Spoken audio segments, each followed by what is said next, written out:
جائیداد ہے, دولت ہے, میں اپنے بھائیوں بہنوں میں بانٹ کے 3 دن کے بعد آ جاتا ہوں. تو خلیفہ فاروق اعظم عمر ابن خطاب نے پوچھا کہ کیا کہہ رہا ہے؟ بولے میں بالکل آ جاؤں گا. تو پوچھا گیا کہ کون اس بچے کی گارنٹی لے گا کہ 3 دن کے بعد انہیں واپس آئیں گا؟ کون گارنٹی لیں گا کہ انہیں 3 دن کے بعد واپس آئیں گا؟ وہ بچہ پکار رہا تھا, ارے کوئی تو میری گارنٹی لو, پلیز کوئی تو گارنٹی لو میری. تو آواز آئی کہ میں لوں گا اس بچے کی گارنٹی. لوگوں نے دیکھا کہ ابو ذر رضی اللہ تعالیٰ عنہ کہ میں اس کی گارنٹی لوں گا.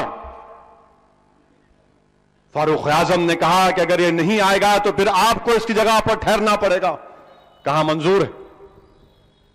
1 دن ہو گیا, 2 دن ہو گیا, تیسرے دن عصر کے وقت دونوں بچے بھاگ کے آئے, چلیے دربار فاروق اعظم میں چلیے. بولے کہ نہیں ابھی دن نہیں ہوا, مغرب کی اذان پر دن ختم ہوتا. بولے نہیں چلیے آپ. بولے چلو میں آؤں گا مغرب کے وقت. حضرت ابو ذر رضی اللہ تعالیٰ عنہ دربار فاروق اعظم میں گئے. پورا مدینہ دیکھ رہا ہے کہ اب وہ بچہ نہیں آیا تو آپ کو اس کی سزا دینا پڑے گا, جان چلے جائے گی.